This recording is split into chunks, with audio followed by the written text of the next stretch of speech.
4 minutos pasaron de las 10 de la noche. Estamos en vivo en la pantalla de CN23 para hacer y celebrar este pacto de caballeros. Digo celebrar porque le debía al señor Gabriel Michi. No puede ser que empecemos de esta manera. Como corresponde, ¿eh? Hincha de Racing, hincha Independiente. Por eso viene la celebración. Mi pésamo. No, el pacto de caballeros es hacer una búsqueda de la verdad en este Graciela, programa. yo te voy a explicar. Yo no lo llamé para cargarlo el domingo.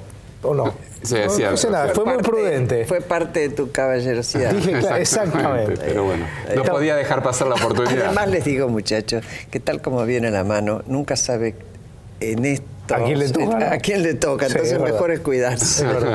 Estamos con Graciela Fernández Meijide, a quien le agradecemos por esta visita. Acaba de presentar un libro, este libro que tenemos acá y que queremos compartir con ustedes. Un libro que nos contó, nos llevó poco más de un año escribirlo, porque tuvo que estar haciéndolo fuera del país, tuvo que estar visitando diferentes personalidades, como es el caso de Ricardo Lagos, Lucía Topolansky, Fernando Enrique Cardoso, Julio María Sanguinetti, Beatriz Arlo. Es decir, un libro que habla de la década del 70, pero con otra mirada, Graciela. Primero, gracias por venir, por sumarte a mi broma, a mi compañero. Está bien. Y que nos cuentes del libro, ¿no? Un libro que vos nos contabas fuera del aire. Espera, cuando decís otra mirada, ¿con respecto a qué otra? Bueno, el título ya nomás, eran héroes, eran humanos, no héroes. Eran humanos, no eres. Pero entonces, ¿con qué mirada? ¿La de quién? Con relación a la militancia, con relación a... Sí, bueno, pero ser militante no necesariamente es ser héroe, ¿no? Digamos, el héroe en la tradición griega es producto de la unión de un dios y un humano. No fue el caso. Si querés te cuento. Estuviste hablando con personalidades, como yo mencionaba algunas. Sí, ¿sabes por qué salí fuera del país? Porque cuando empecé a preguntarme, la pregunta que disparó este libro y que había hecho con varias personas es ¿por qué nos pasó lo que nunca nos debió haber pasado? Y ahí muy rápidamente me di cuenta que quedarse en el país era ser demasiado ombliguista, porque lo que nos pasó a nosotros de distintas formas, con mayor intensidad, en distintos momentos, pasó en muchos países de América Latina. Es más, si uno mira el marco grande, fue el marco de la Guerra Fría. Cuando se acabó la Segunda Guerra Mundial, todo el mundo pensaba que venía la Tercera, que un día alguno iba a apretar el botón. Mientras tanto, tanto la Unión Soviética como Estados Unidos no declaraban ningún conflicto en el hemisferio norte, pero incidían en lugares de acción, digamos, en los lugares de influencia de uno y de otro. En el caso de acá, cuando gana la Revolución Cubana, cuando Castro empieza con la revolución, Estados Unidos lo apoya, porque no sabe que va a devenir en una cuestión socialista. Cuando se hace claro que va a ser un gobierno socialista, Estados Unidos convoca a los... Estoy haciendo una síntesis muy apretada. No, está bien. A las Fuerzas Armadas de todos los países y dice, muchachos, cambien las hipótesis de conflicto que tenían hasta ahora. Hoy lo que importa es las fronteras ideológicas. Y todos se disponen a hacer lo que esté en sus manos y en sus armas para impedir que el socialismo avance. Por el otro lado, la juventud se organiza, sobre todo aquella que es muy influenciada por las luchas anticoloniales, por la presencia de Mao en China y del Che Guevara en Cuba, se organizan para lo que se llama el hombre nuevo, una revolución. Sobre todo, se apartan de la izquierda tradicional. Bueno, lo que yo planteo es cómo fue ocurriendo todo eso, y por eso me fui a hablar a otros países para ver cuál era la respuesta en cada uno de los países. En algunos casos es muy similar, todo el mundo reconoce eso. Ricardo Lagos marcaba cuando cayó Allende, todo el mundo sintió que tenía razón, que por el camino de las urnas no iba a avanzar el socialismo y que el poder estaba en la boca del fusil. Y se profundizó la lucha y el enfrentamiento, por lo tanto. Por otra parte, bueno, nosotros tuvimos un fenómeno un poco diferente. Tuvimos una nueva izquierda que es el ERP y otras organizaciones, pero digamos la más notable es PRT y ERP. Pero también Montoneros, que tiene otro origen, que tiene el origen cristiano nacionalista, católico nacionalista, pero que a su vez recibe la influencia de las modificaciones de la Iglesia, que toma la opción por los pobres, la teología de la liberación, los curas del tercer mundo, que enfrentan a esos muchachos de familias de comunión dominical, generalmente clase media y media alta, y le dicen, miren, existen los pobres, ustedes se tienen que hacer cargo. Esta responsabilidad también es de ustedes. Eso, más los sucesivos golpes militares acompañados por sectores de poder, tanto religioso como económico como ideológico en la Argentina, frustran mucho a muchos jóvenes que se preparan, que saben, que estudian, pero que no alcanzan a ninguna conducción de lo que es la política. Y sobre todo la proscripción del peronismo. Durante 18 años hay una generación que se dedica a imaginar cómo hacer desaparecer el peronismo, cosa que no logra. Nunca lo logró, claro. Y nunca, porque ya estaba instalada una identidad peronista. Graciela, una pregunta, sí, porque es interesante el desarrollo histórico que haces. El libro, justamente al llamarse Eran humanos, no héroes, un poco encaja en esta historia, ¿no? Y Rodo te lo decía al principio, vos preguntabas justamente sobre por qué es distinta esta mirada. Se ha instalado en los últimos tiempos una mirada, quizás colocando una heroicidad, si se quiere, en quienes fueron militantes en aquella época que lucharon contra la dictadura militar. ¿Vos descreés de esa heroicidad? ¿Es otro rasgo? Es que no todos lucharon contra la dictadura militar. Porque no te olvides que cuando aquí ganó Cámpora, el ERP decidió que nunca el peronismo iba a ser revolucionario, por lo tanto ellos no abandonaban la idea de la revolución, y Montoneros obtiene una cuota parte de poder político bastante importante. Aún así, hay una inquietud que hace que Perón venga y va a elecciones. Y la juventud en ese momento tenía una consigna: luche y vuelve. Yo diría, hasta ahí se puede justificar una lucha queriendo devolverle a una buena parte de la sociedad a alguien que legítimamente tenía que ser elegido, o podía ser elegido. Pero apenas elegido Perón, al tercer día de la elección matan a Rucci y lo matan Montoneros. ¿Cómo se explica eso? Como no sea que ya no podían parar. Y ahí se transforma en tragedia para mí. No, ¿Vos crees que esa militancia esperaba otro Perón? Yo no sé si esperaba otro Perón, pero que esperaba ponerle otras condiciones, sí, porque eso es lo que se llamaba en política tirar un cadáver. ¿Para qué? Para después sentarse a negociar. ¿Cómo lo interpretó Perón? Vienen por mí. Ahora me van a matar a mí. Erróneamente o acertadamente. Esa fue su interpretación, y el radiograma que sale cuando toma el ERP el cuartel de Azul y mueren oficiales y también asaltantes, ¿no?, del cuartel, y después la muerte de Rucci, el radiograma que cursa Perón por primera vez contiene la palabra aniquilamiento y los vamos a perseguir uno por uno. Es decir, ya ahí la lucha está instalada, después se la ve mucho más claramente en la plaza. Claro, ese es como el hecho simbólico más fuerte. El hecho, ¿no?, simbólico donde la juventud peronista ingresa con consignas muy fuertes de exigencias al presidente y de desdén por la vicepresidenta, a quien comparan con Evita, y en la comparación obviamente Isabel perdía, y Perón que los echa por, les dice imberbes, es decir, yo creo que quiere decir gente que no comprende lo que viene. Después de esto el golpe, y después de esto la aplicación de muchas formas de represión, pero la más terrible, la más perversa, yo diría, es la desaparición. Que recordemos, vos lo viviste en carne propia, eso, decir, sí, yo hoy tantos miles de personas, ¿no? Precisamente porque lo viví en carne propia, cualquier cosa que quiera revivir, aunque sea remotamente aquella época, me parece que poco feliz.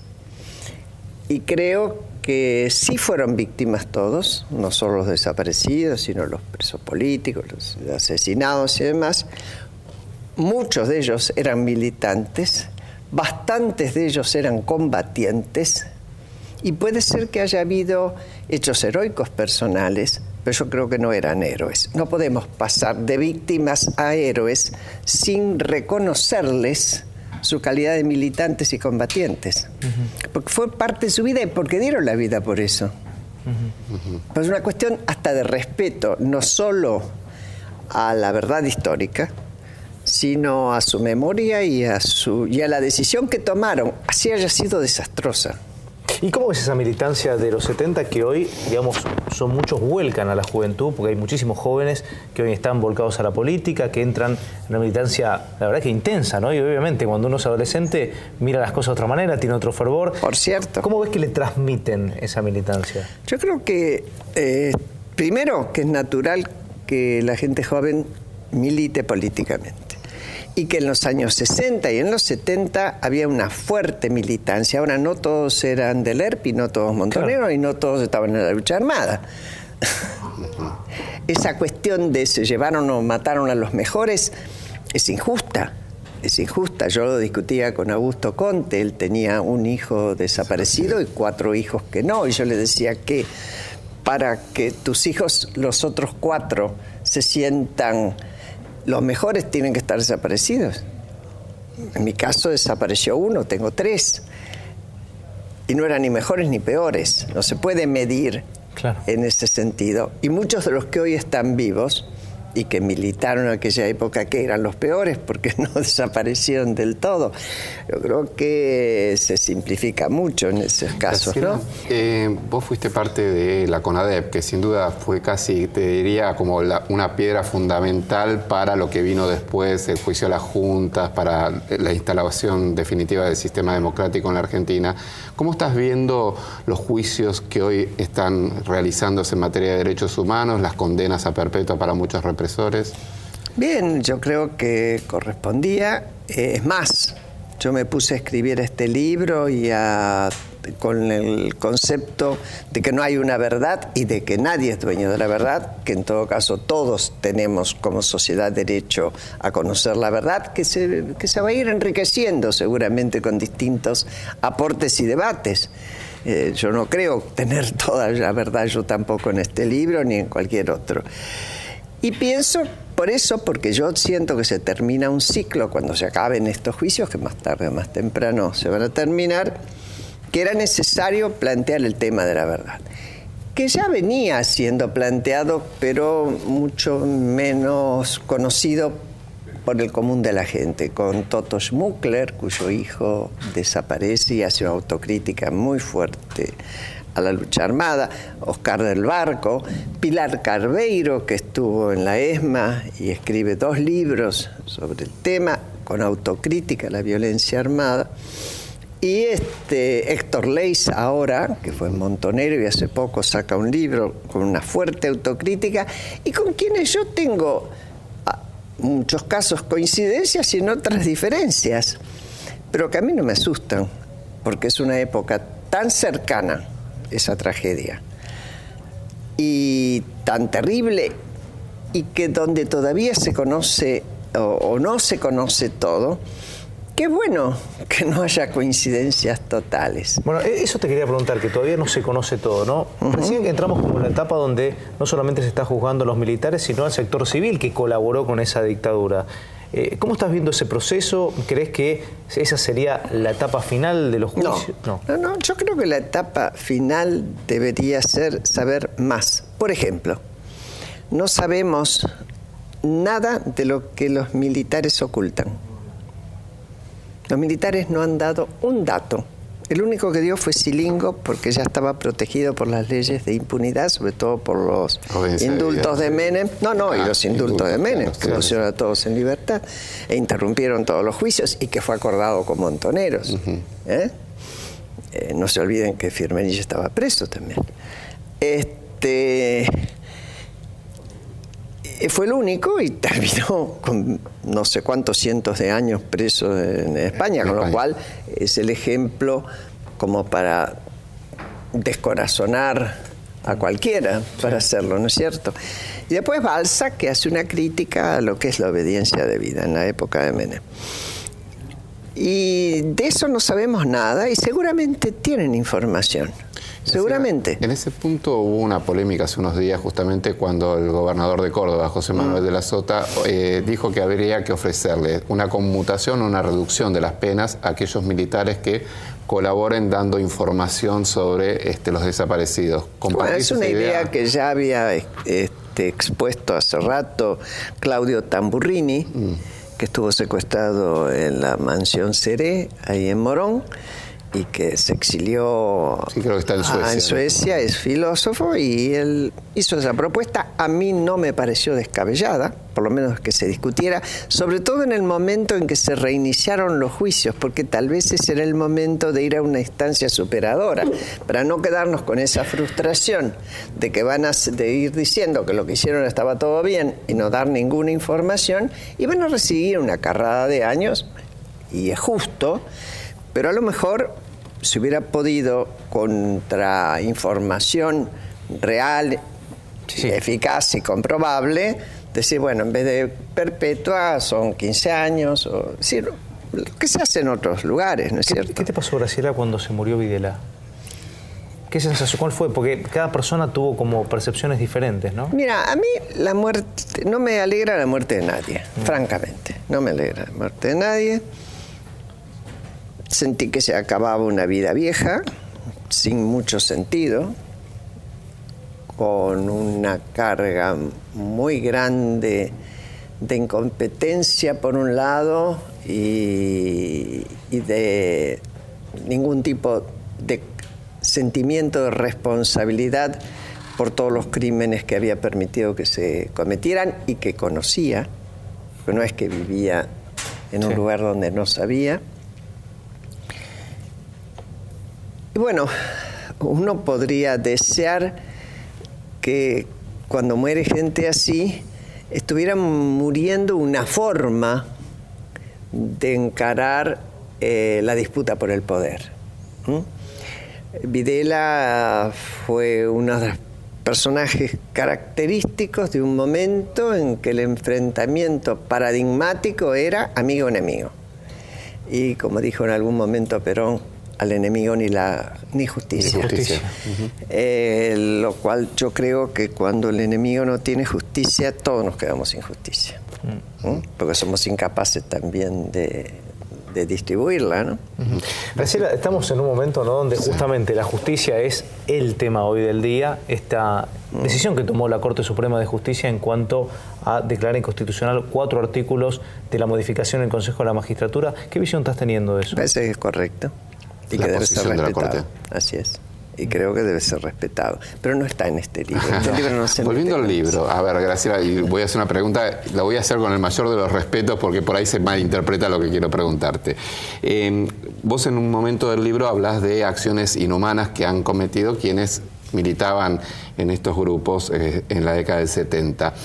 En un punto, ¿no pensás que alguna de estas argumentaciones, junto con otros libros que vos mencionaste, pueden servir a algunos sectores, digamos, represivos con respecto a la teoría de los dos demonios? Hoy no hay sector represivo. La teoría de los dos demonios, hace rato que en la Argentina la discusión quedó zanjada. Incluso porque ha sido motivo de leyes. Si ha sido juzgado el terrorismo de Estado y vuelto a juzgar, es porque se determina que la responsabilidad de quienes ejercieron la represión no se puede comparar con la responsabilidad de quienes llevaban adelante una lucha armada, con lo cual mataban, ¿no? Pero también se exponían a ser muertos.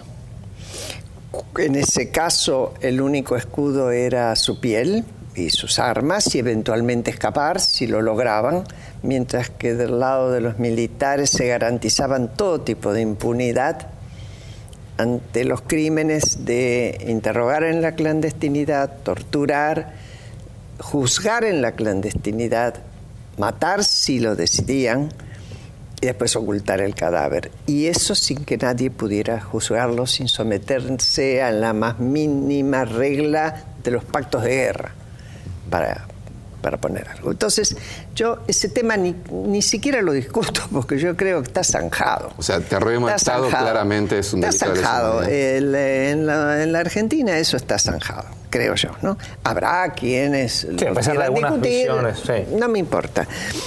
Pero incluso Leys en un momento dice, nosotros tuvimos tanta responsabilidad como.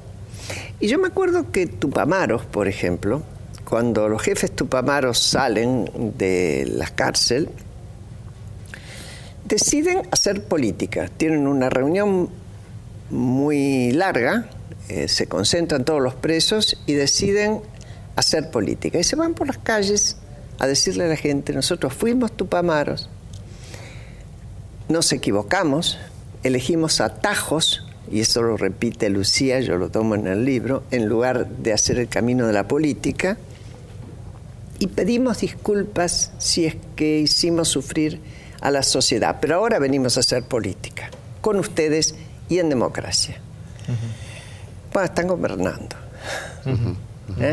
Nadie está diciendo, haciendo una idealización de ellos. No, ellos se tomaron el trabajo de llevar adelante la construcción de una democracia que en ninguno de nuestros países es sencilla como tarea.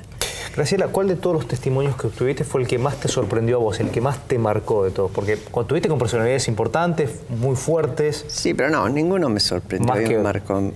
A ver, en toda mi vida, durante la dictadura y después, recibí testimonios muy conmocionantes. Yo no creo que hoy, es decir, nunca digo jamás, pero es difícil que me conmocione un testimonio. Lo que sí encontré mucha honestidad intelectual y muchas ganas de colaborar en ese pensamiento, porque más o menos todos hacían este análisis de una u otra manera, y yo se los propongo a ustedes.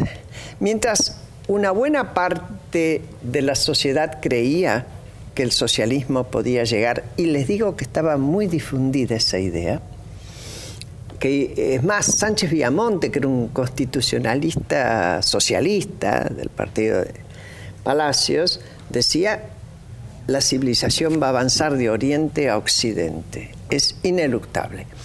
¿Y quiénes se iban a oponer? La derecha, religiosa, empresaria, militar, lo que fuera, decían, bueno, nosotros vamos a hacer lo posible para que eso no ocurra. Ni se instaló el socialismo, porque cuando se instala por las urnas, el caso de Allende, lo tumban, ni toda la acción de los ejércitos de acá rasguñó siquiera el comunismo de la Unión Soviética, pero el socialismo real se cayó solo. ¿Y se cayó por qué? Porque no supo dar respuesta, no pudo, a las necesidades de la sociedad por las cuales había hecho la revolución.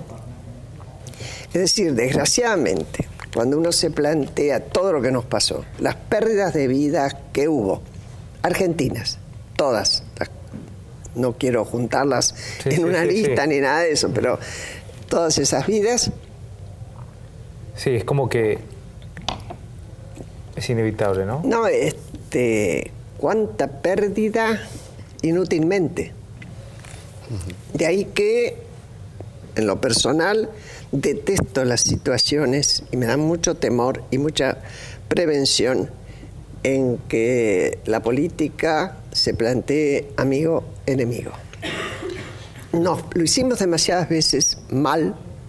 ¿Pero ves esa situación que hoy se está dando o ves una situación de un debate muy fuerte y unos planteos de un lado y de otro? No, yo no lo veo con respecto a la amenaza de nuevo de armas, de enfrentamiento armado. En la discusión política hoy, ¿ves así como que... Sí, demasiado excesivamente violenta. Fíjate que cuando Perón vuelve, con el primero que se abraza es con Balbín, a quien había metido preso el gobierno peronista. Era su enemigo político. Y ahí dice, ¿qué quiere decir ese abrazo? ¿Que se llamaba, que tenía ganas de franelearlo? No. Lo que estaba diciendo, los problemas que tenemos en este país, es necesario que los encaremos mucho más allá de un solo partido, porque son demasiado serios. Y de hecho fue así. De hecho, miren lo que pasó después. Graciela, un placer haberte tenido. Muchas gracias por el tiempo. Gracias a ustedes. Muchas gracias. Un placer. Nos vamos a hacer una pausa y cuando volvemos se está planteando una nueva reforma en el sistema educativo de la capital federal. Mucha polémica, por cierto, en particular por lo que puede pasar con una materia fundamental como es historia, ¿no? Que quieren eliminarla en cuarto y quinto año, tema que obviamente merece un debate serio, ¿no? Exactamente, y ya lo debatimos con estudiantes secundarios que obviamente vienen a plantearnos su postura.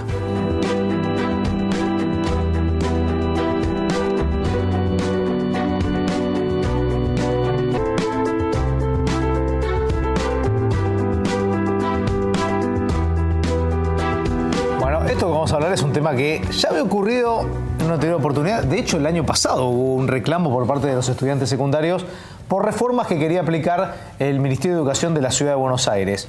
Vamos a explicar un poco el contexto. Sí. Tiene que ver con la Ley Federal de Educación, donde se supone que tienen que acomodar algunas currículas, pero el tema es el costo, digamos. ¿Qué cosas se están sacando, priorizando qué cosas? Y el debate más fuerte se generó en las últimas horas por lo que va a pasar con Historia Argentina, nada más y nada menos que en cuarto y quinto año parece que el gobierno de Mauricio Macri lo quiere sacar, ¿no? Exactamente. Bueno, estamos con estudiantes secundarios que obviamente nos van a dar su opinión. Está visitándonos Florencia Segal, que es del Colegio Carlos Pellegrini. Joaquín Montero, de la Escuela Técnica número 28. Camila Hoyo, de la Escuela Media número 2. Y Nicolás Cernadas, del Nacional Buenos Aires. ¿Cómo están, chicos? Bueno, obviamente están enterados de todo esto, están medio enojados con este tema, porque obviamente me parece que la historia, por ejemplo, para tomar de cuarto y quinto año es historia argentina, digamos, es lo más rico es cuando uno está en esta situación de que le interesa ver qué pasó y está en una etapa de militancia. ¿Cómo lo estás viendo, Florencia? Bueno, en primer lugar, digamos, al PELE en sí, al ser, digamos, un órgano que depende meramente de la UBA, esto no le choca, pero la verdad es que yo lo entiendo como una política que realmente no sorprende, ¿no? Por parte no te sorprende, del macrismo, para nada. La verdad que me apena, pero no sorprende.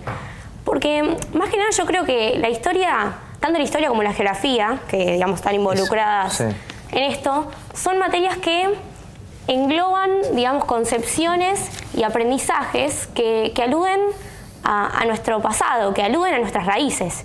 Y yo creo que eso está absolutamente vinculado con el entender dónde está parado hoy nuestro país, dónde estamos parados hoy nosotros como jóvenes, dónde estamos parados en general y por qué estamos parados donde estamos. Y bueno, y me parece que eso también tiene una amplia relación y conlleva también a que uno defienda realmente el lugar que ocupa, defienda realmente el rol que ocupa. Y creo que bueno, que esta serie de políticas que hoy en día está llevando a cabo el macrismo, y no solo, por supuesto, remitidas al ámbito educativo, sino también en lo que es la salud pública, el transporte público, y etcétera, etcétera, son políticas que, bueno, como nuevamente digo, para nada aisladas, que efectivamente determinan que en Capital Federal hay un gran sector de la población que se ve que no está de acuerdo con que el joven sepa dónde está parado, que no está de acuerdo con que el joven defienda lo que realmente tiene que defender. Joaquín y Camila sin duda son los más afectados en este caso particular, porque en el Nacional Buenos Aires y el Pellegrini, que dependen de la UBA, quizás no los va a afectar la currícula, pero sí a los que dependen del Ministerio de Educación de la ciudad, ¿no? Bueno, ¿cómo lo están viendo ustedes, Joaquín? Sí, igual en la parte yo soy un colegio técnico. Nosotros tenemos otra problemática. Geografía e historia tenemos solamente hasta tercer año. O sea, ya en cuarto y quinto año, por nosotros tenemos un sexto año, es más que nada la parte de la especialización del título. Nosotros tenemos otro problema aparte, que es el tema de la carga horaria que quieren agregar en el turno noche, que casualmente en mi colegio el turno noche empieza desde primer año, y ya hubo un problema el año pasado con cierre de cursos, un primer año de la noche y un cuarto año de la noche. O sea, son cursos que en la noche son gente que trabaja y que va más que nada para poder recibirse y poder salir adelante, pero... Claro, que recordamos lo que ocurría era que adelantaban los horarios de la materia, por lo cual alguien que trabaja no puede ir nunca a cursarlo. No, o sea, hay gente, por sí el turno noche empieza a las 7 de la tarde. Sí. Y la gente llega muy ajustada con el tiempo porque trabaja. Y si los hacen empezar, cambiar el turno noche por un turno diurno, les sería muy complicado. Claro. Más que nada nosotros, este año ya se nos aplicó la currícula de la mayoría de los colegios técnicos. En nuestro colegio no fue tan grave, por suerte, pero en la mayoría de los colegios se nota, y fuera de nuestro colegio en sí, la mayoría nosotros nos vamos a solidarizar, parar una mano y no nos vamos a quedar atrás. O sea, en una actividad solidaria, como sea, ya sea una marcha, alguna actividad en reclamo, vamos a estar presentes porque seguimos siendo afectados con el tema de la carga horaria más que nada, pero en otras cosas más. Y en el caso de ustedes, Camila, que a ustedes sí los afecta, y obviamente es un tema, debe ser... ¿Hablan con los profesores? ¿Qué les dicen? Sí, igualmente yo no soy del Nacional Buenos Aires. Sí. Yo soy de la Che Guevara, la media número 2. Sí. Obviamente nos afecta un montón, como nos afecta a todos los bachilleres comunes, con especializaciones. El mío es en especialización en espacios verdes.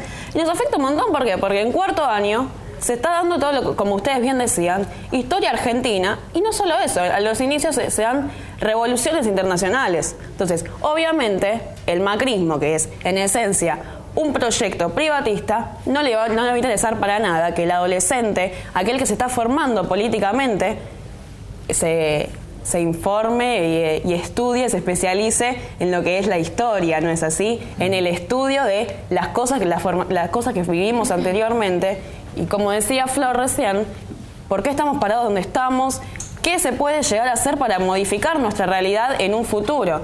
Al macrismo no le interesa esto, y obviamente con estas instancias, ¿no?, de recorte de materias puntuales como son historia y geografía en cuarto y quinto año en los bachilleres, y en todo lo que está modificando, al sacar las horas también en las tecnicaturas, están haciendo una privatización de la educación, un vaciamiento, hay que decir las cosas como son privatistas, en esencia, como decían también, con los hospitales, con la educación, con los centros culturales, con las plazas. Es un régimen privatista el que tienen. Nicolás, sin duda historia y seguramente instrucción cívica, formación ciudadana, o como se llame, de acuerdo, son dos materias fundamentales para esa edad, justamente, los chicos que están en cuarto y quinto año, ¿no?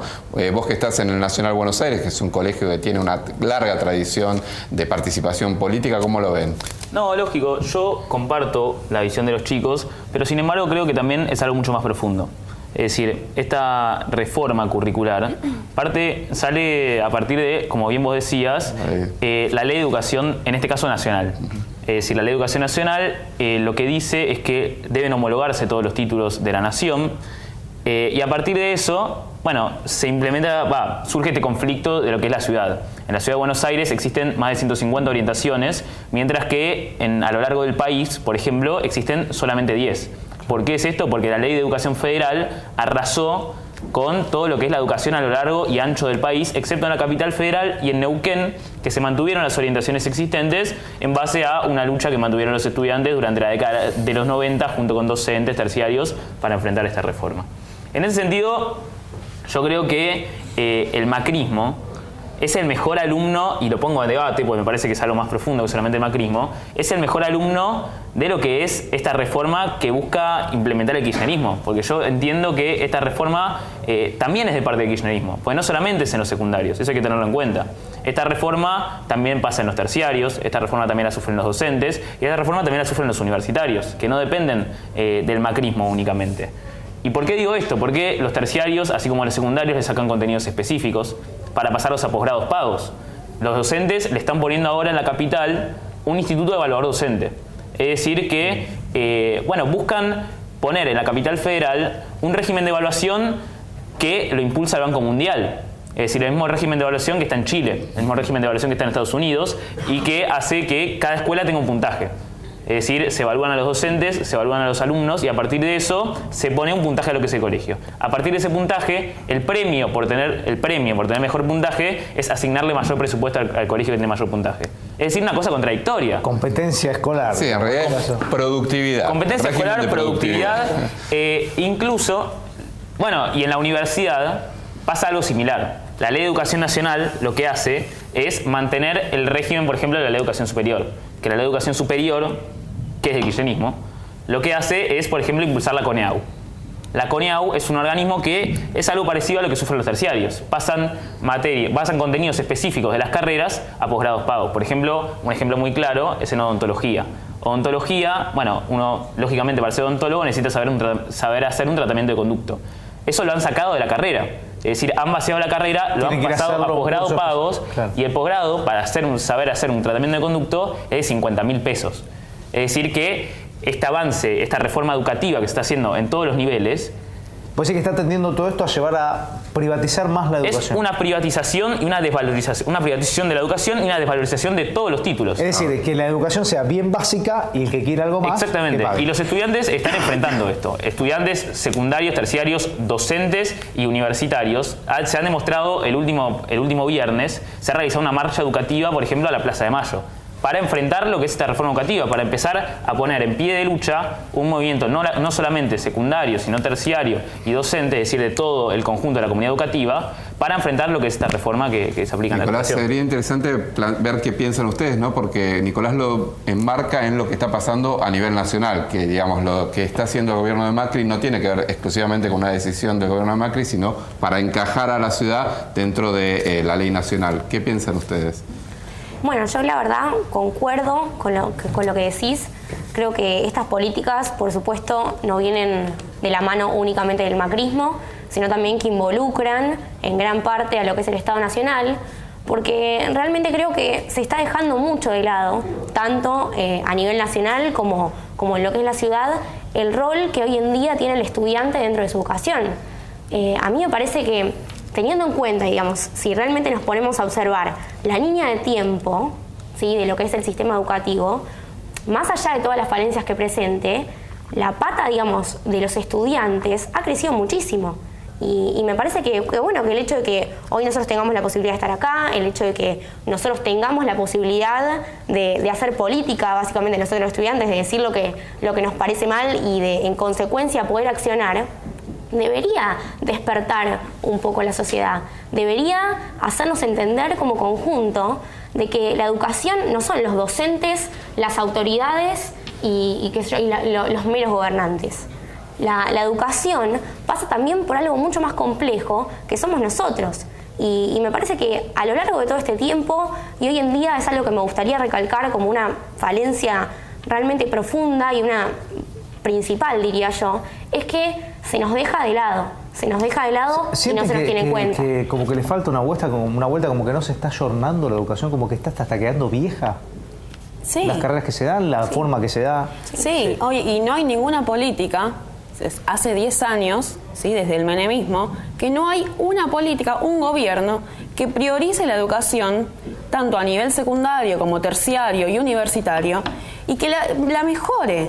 No hay ningún más gobierno. allá porque sí se ha notado, digamos, que, por ejemplo, en estos últimos años, en el caso de, por ejemplo, del gobierno nacional, aumentó el presupuesto, el porcentaje de presupuesto que invierte en la educación. Ahora, sienten que no está bien invertido. Y no, vos pensás que lo que más aumentó fueron el porcentaje hacia las escuelas privadas, a nivel nacional. Ni hablar en la ciudad también. Pero lo que más aumentó en porcentaje fueron la cantidad de capital, de subsidios hacia las escuelas privadas.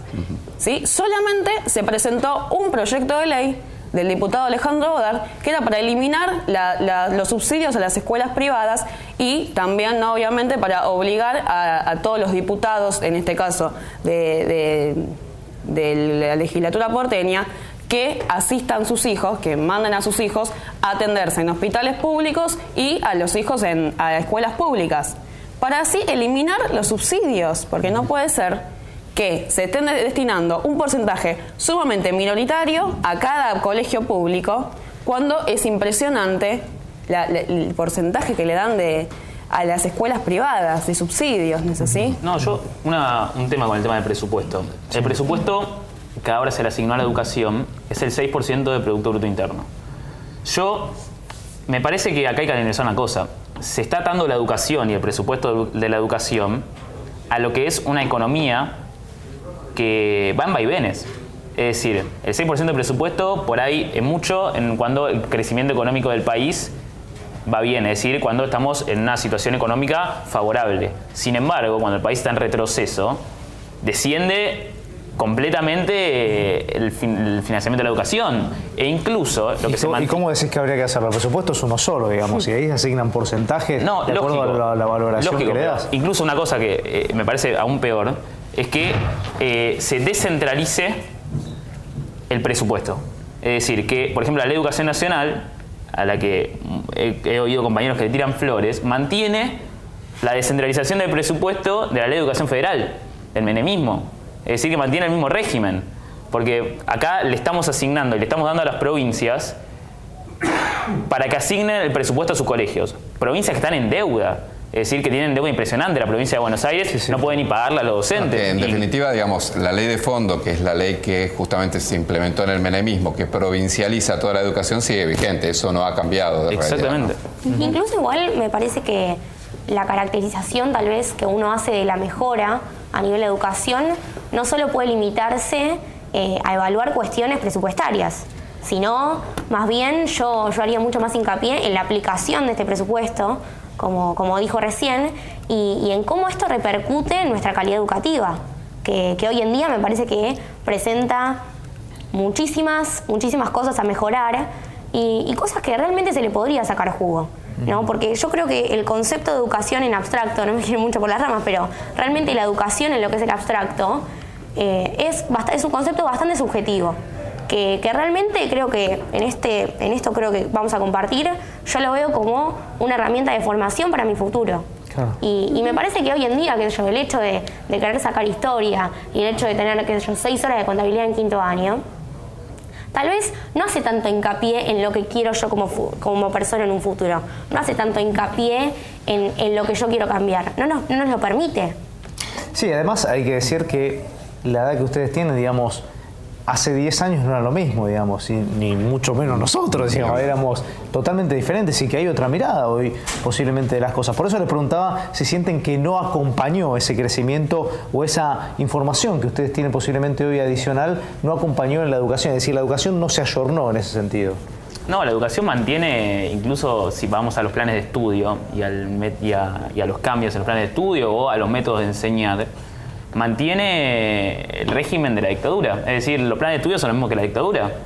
Es ilógico, incluso en las escuelas técnicas no se han actualizado las currículas. Es decir, nosotros, si bien, o sea, yo creo que todos acá queremos una reforma en la educación. Sí. Me parece que es necesaria, pero yo entiendo que bajo ningún punto de vista una reforma en la educación va a ser positiva y progresiva para los estudiantes bajo estas leyes, bajo la Ley de Educación Nacional, bajo la Ley de Educación Federal, que lo que hacen es, bueno, como decíamos antes, de valorizar todo lo que son los títulos con la excusa de la homologación.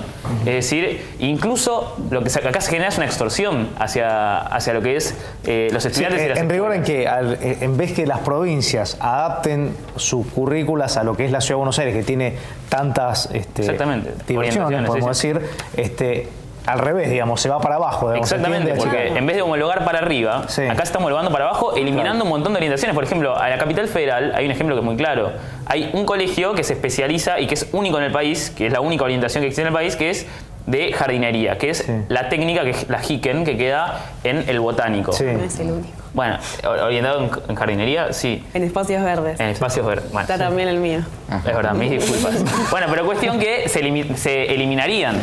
Es decir, que es algo terrible. Están sacando un montón de orientaciones, más de 140 orientaciones. Incluso están eliminando, como bien decían ustedes, materias como historia, geografía o filosofía, que son esenciales. Nicolás, se nos acaba el programa. ¿Hay un plan de lucha en marcha de los estudiantes? ¿Van a hacer tomas de colegio? ¿Están estudiando eso? Se está debatiendo actualmente, que está en este periodo de las jornadas NES que tenemos con el macrismo, que son simplemente formalidades que se vienen llevando a cabo, catarsis, cuando por debajo nos vienen implementando, ¿no?, recortes, eliminaciones de materias nuevas que nunca se habían nombrado, como la de historia, y se va a ver. Se están tomando distintas medidas. Por ejemplo, el viernes 28 va a haber una concentración y marcha, ¿no?, desde el Pisurno posiblemente hacia el Ministerio de Educación en el Paseo Colón. Sí, es decir, los estudiantes secundarios estamos en un plan de lucha junto con los terciarios, junto con los docentes y junto con los universitarios, que me parece que es la única manera de poder revertir esta situación en la educación. Muy bien. Chicos, gracias por haber venido. Gracias, un placer. A ustedes. Bueno, nos vamos. El tema educativo siempre va a aparecer aquí en el programa, es un debate de fondo que importa a todos. Exactamente. Y te digo, la semana que viene, capaz que ya está el fixture del Nacional B. Gracias.